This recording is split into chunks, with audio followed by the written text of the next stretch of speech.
Today, we're going to talk about how many clients does a coaching business need to have? Um, and I'll start off by saying, I wish I could give you a number. I wish I could say, oh, it's 46, but I can't because the answer to how many clients does a coaching business need is it depends.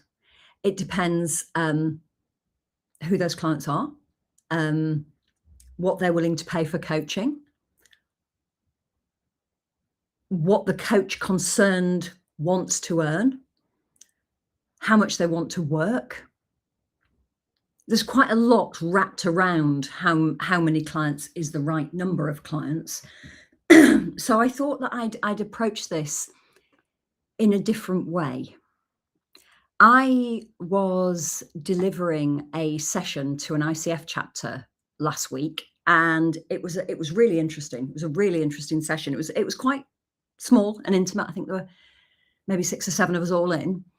And it was such a good conversation because one of the attendees said that she found the session so interesting because, as a rule, when there's something about kind of, client acquisition or business development or that kind of ICF webinars or webinars that ICF chapters have delivered for either internally or externally, that what they talk about is, so how many hours do you want to work? Now, let's work out then what you need to charge and how are you going to look after those clients from an administrative perspective? What are you going to do with your contract? What are you going to do? And it was all this kind of, she described basically everything that you would want an assistant to know. So like I'm talking about, obviously we do the work, but it's like the admin assistant, with no conversation about where's that client going to come from. And again, this is one of the things that I find utterly fascinating about this whole the whole problem that we have as a profession. And I have been banging this drum for coming up for 9 years now. We'll be 9 at the end of September. And I still come across just as much resistance now as I did in 2017 to this idea that coaches need to have a robust client acquisition process, because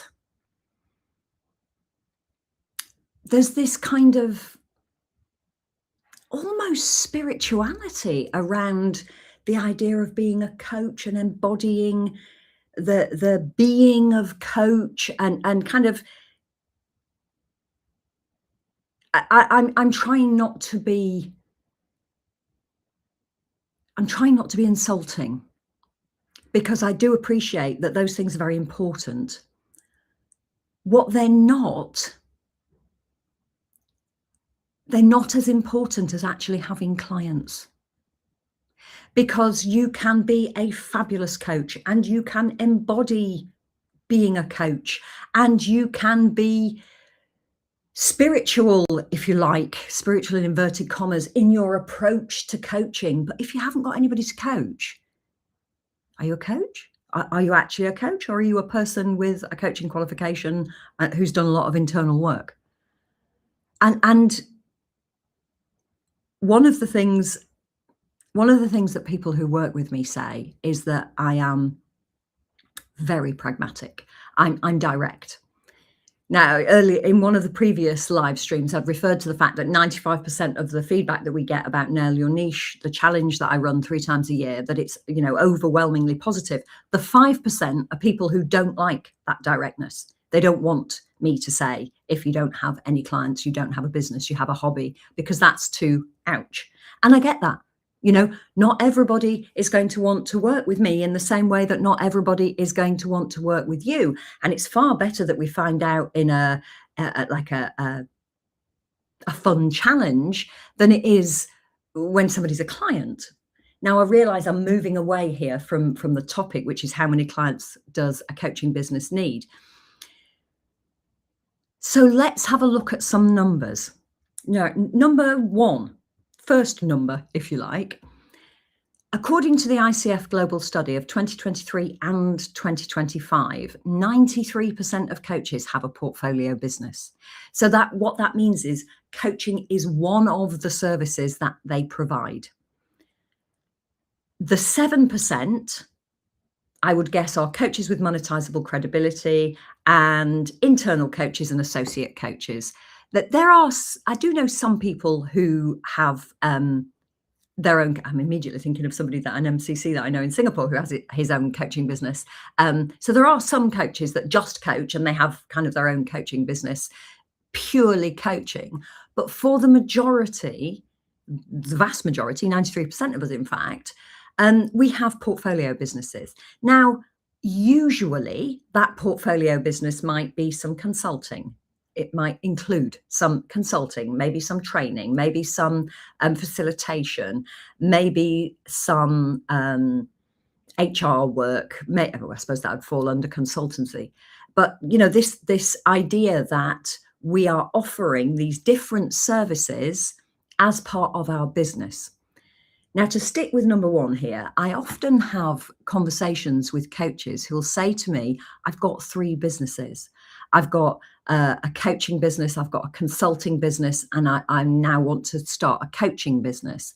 And in terms of number one, client acquisition, and number 2, being kind to yourself, that's not the right way to think about this.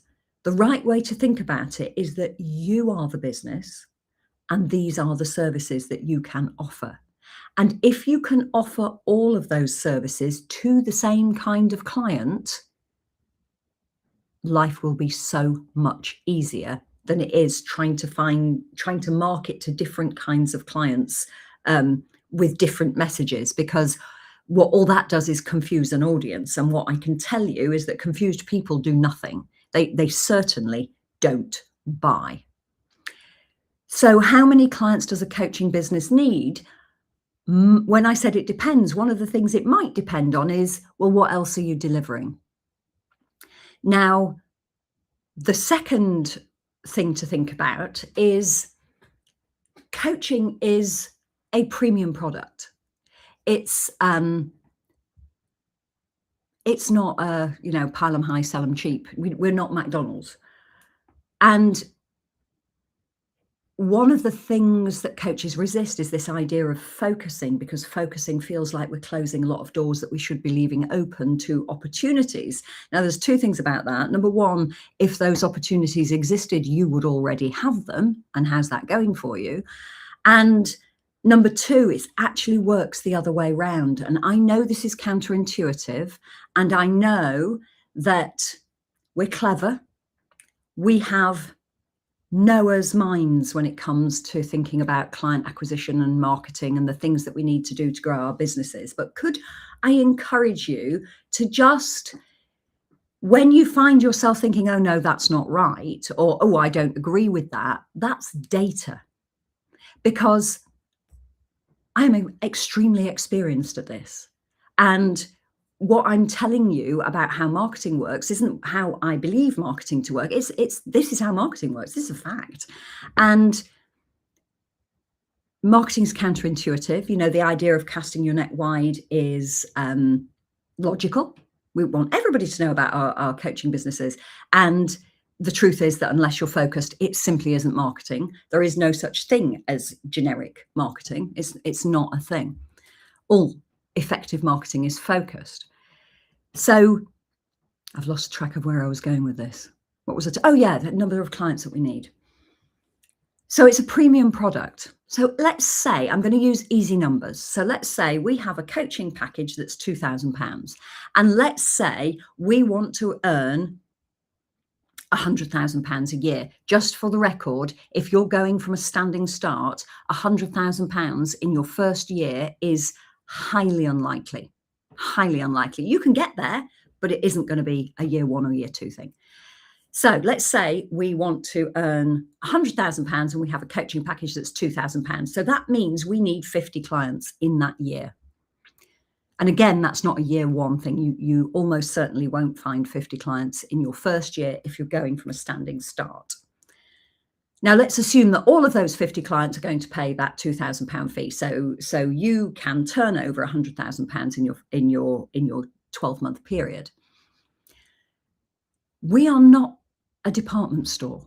We don't need thousands of people coming through the door every day on the off chance that one of them will buy. And so this idea of kind of casting your net wide and keeping all those doors open just in case somebody goes, oh, actually, suddenly I understand what it is that you're selling and I want to buy it, which very rarely happens. If we think about focusing down and providing we've chosen an audience who have a problem that coaching can resolve, who can afford to pay us and who are easy to find on and offline, easy to find, that's really important, because if you can't find them, you can't market to them. But providing those three criteria are met, then compared to a lot of businesses, we don't have a big job when it comes to client acquisition. And if we want to coach for the next 10 years until we retire, we're going to need 500 clients across 10 years. And that's assuming we don't put our coaching rates up at, like I say, easy numbers. Even if you're going to coach for the next 20 years, you still only need 1,000 clients in 20 years. So this idea that, oh, we can't exclude anyone, we're not excluding people. We are just choosing to focus when we market effectively.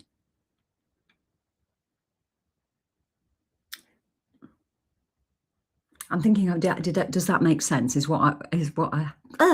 I'm tongue-tied today. Is what I've just said sensible? I think it is. So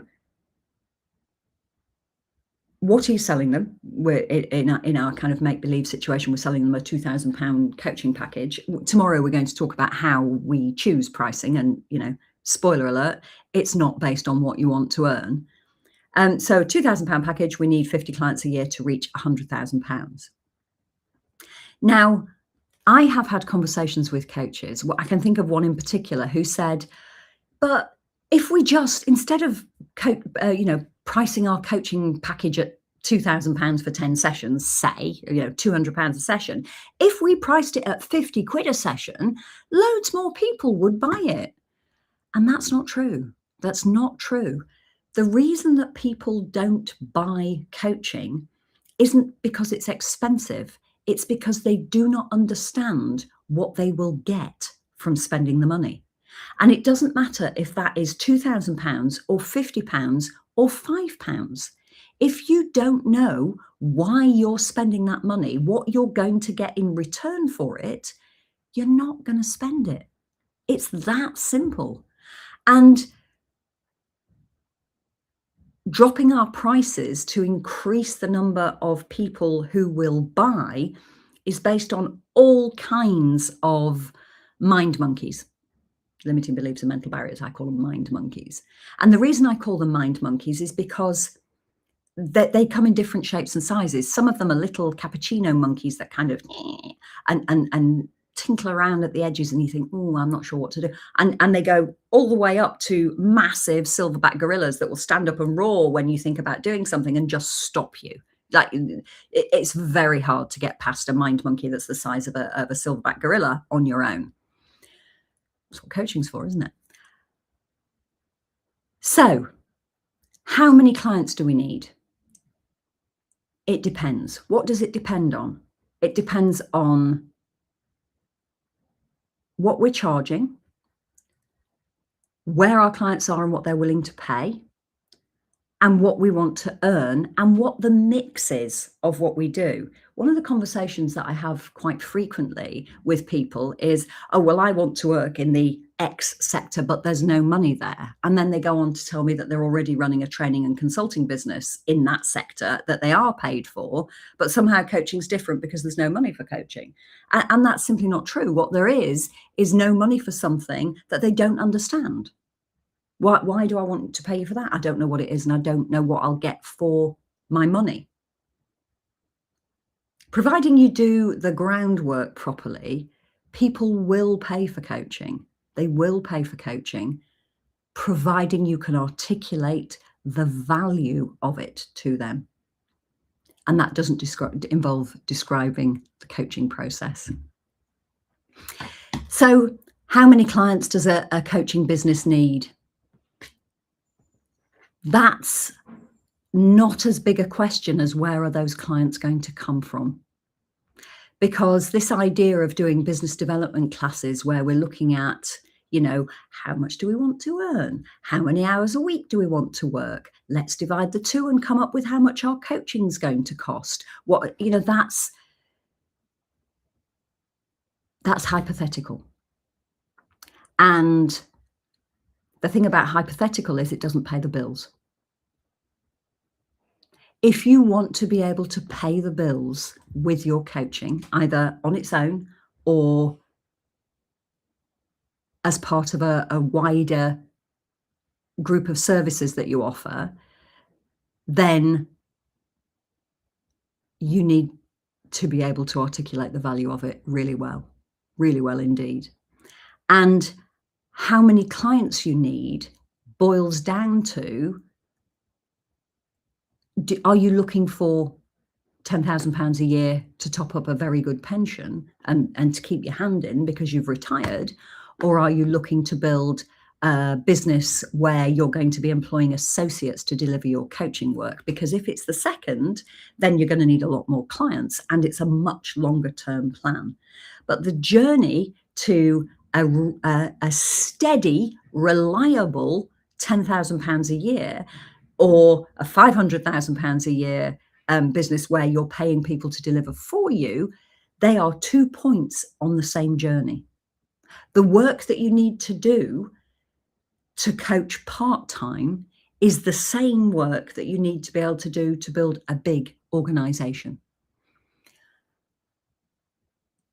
And I know that kind of feels unfair, doesn't it? Coaches will say to me, well, I only want to coach part-time, so I only need to market part-time. And that's not true. That's not true. The amount of marketing we need to do to either coach part-time or full-time is the same.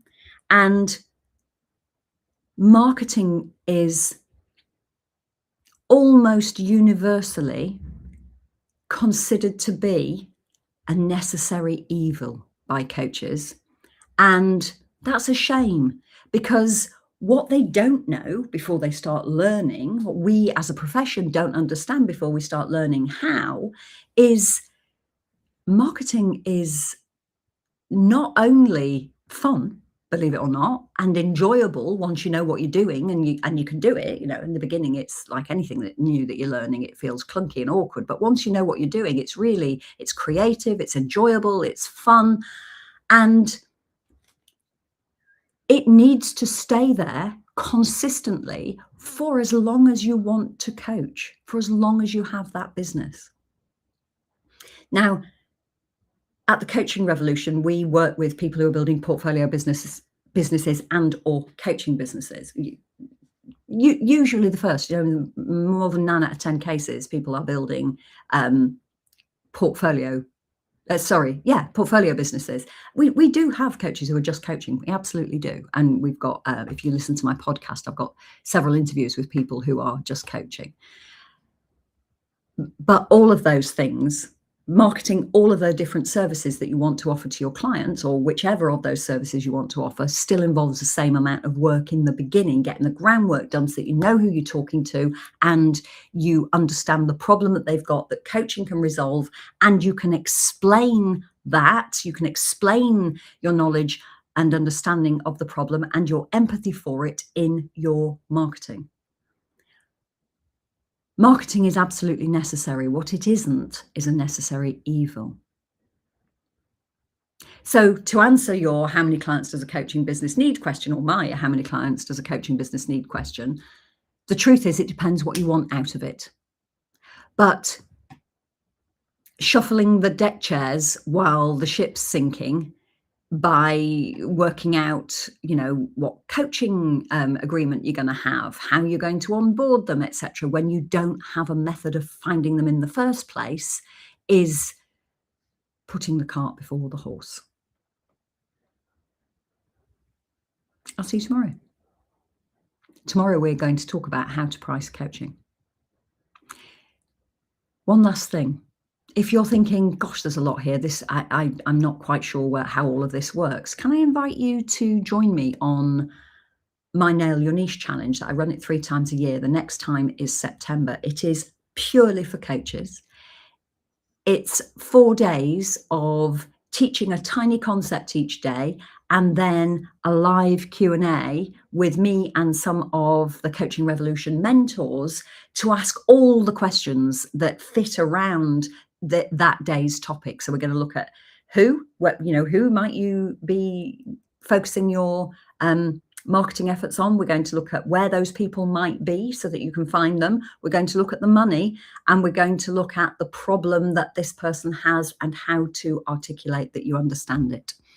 I will put a link to register for the challenge around this video. I have to go away and find the link and then add it later, but it will be here within about 15 minutes.